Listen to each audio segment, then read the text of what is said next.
ওদালগুৰি জিলা সমিতিৰ সন্মানীয় সভাপতি মহোদয় তেখেতক আমি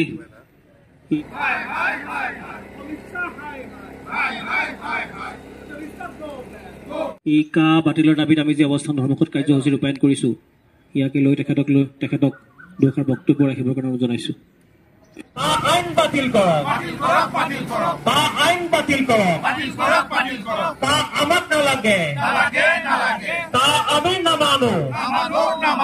এজেপি লং লিভ, চলিছে AJP long live, AJP long live, AJP Udalguri district committee চলিছে চলিবই। আমাক নালাগে, আমাক নালাগে, আমাক আইএলপি লাগে,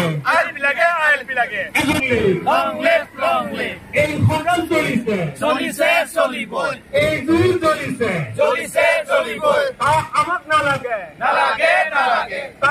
অসম জাতীয়তাবাদী যুৱ ছাত্ৰ পৰিষদৰ কেন্দ্ৰীয় সমিতিৰ নিৰ্দেশনাৰ আজি গোটেই অসম জুৰি কাৰ্যসূচী ৰূপায়ণ হৈ আছে আৰু আমিও ওদালগুৰি জিলা সমিতিয়ে নাগৰিকত্ব সংশোধনী আইনৰ বাতিলৰ দাবীত ইয়াত আমি গণ অৱস্থান ধৰ্মঘট কাৰ্যসূচী ৰূপায়ণ কৰিছোঁ। আৰু ইয়াৰ পৰা এটা কথাই আমি স্পষ্টভাৱে চৰকাৰক জনাব বিচাৰিছোঁ যে ধৰ্মৰ ভিত্তিত ৰাজনীতি কৰি বিদেশীক স্বদেশী সজোৱাৰ যি ৰাজনীতি তেখেতসকলে কৰিব খুজিছে, হিন্দু বাংলাদেশীক নাগৰিকত্ব প্ৰদানৰ যি তেখেতসকলে কৰিব খুজিছে, এই আইনখন আমি জাতীয়তাবাদী যুৱ ছাত্ৰ পৰিষদে আগতে মনা নাই, এতিয়াও মনা নাই আৰু ভৱিষ্যতেও নামানো।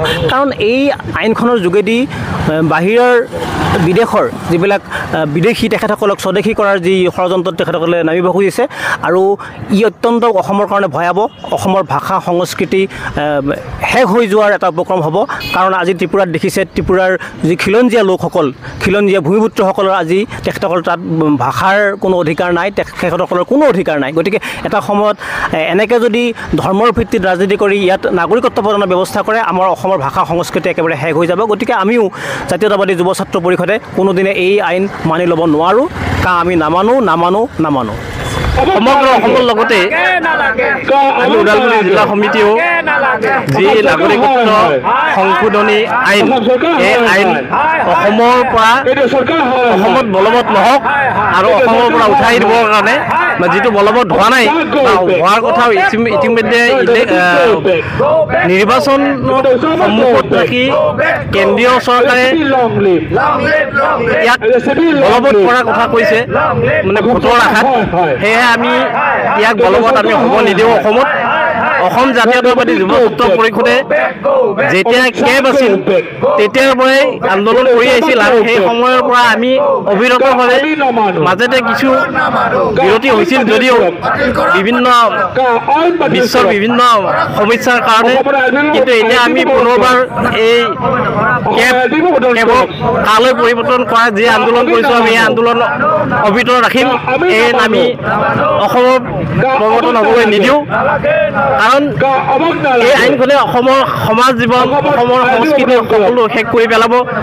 ইতিমধ্যে অসমে 1971 চনৰ পৰাই বিদেশী বজা বহন কৰি আহিছে আৰু ইয়াক ধৰ্মীয় মেৰুকৰণেৰে এই আইনখনে অসমত আকৌ বিদেশী সংস্থাপনৰ ব্যৱস্থা কৰিছে। সেয়েহে আমি এই আইনৰ সম্পূৰ্ণ বিৰোধিতা কৰিছোঁ আৰু আমি অবিৰতভাৱে আমি এই আন্দোলন চলাই যাম। আৰু এই গণতান্ত্ৰিক আন্দোলনে যদি আমি গণতান্ত্ৰিকভাৱে এই আন্দোলন চলাই আছোঁ, যদি এই আন্দোলনক যদি চৰকাৰে মানি নলয় তেনেহ'লে ই গণতান্ত্ৰিক হৈ নাথাকিবও পাৰে। এইখিনি কথা আমি কেন্দ্ৰীয় চৰকাৰক আৰু অসম চৰকাৰক সকীয়াই দিছোঁ। আন্দোলন আমাৰ অব্যাহত থাকিব যেতিয়ালৈকে আইনখন ইয়াত বলবৎ কৰাৰ কাৰণে চৰকাৰে প্ৰচেষ্টা চলাই থাকিব। আমিও শেষ বিন্দুতে থকালৈকে আমি আমাৰ আন্দোলন অব্যাহত ৰাখিম আৰু যেতিয়ালৈকে তেখেতসকলে এই আইনখন বাতিল নকৰে তেতিয়ালৈকে অসমৰ স্বাভিমানী অসমীয়াই, যিসকল স্বাভিমানী অসমীয়া তেখেতসকলে এক আইন বিৰোধিতা কৰিব। জাতীয়তাবাদী যুৱ ছাত্ৰ পৰিষদে আন্দোলন অব্যাহত ৰাখিব।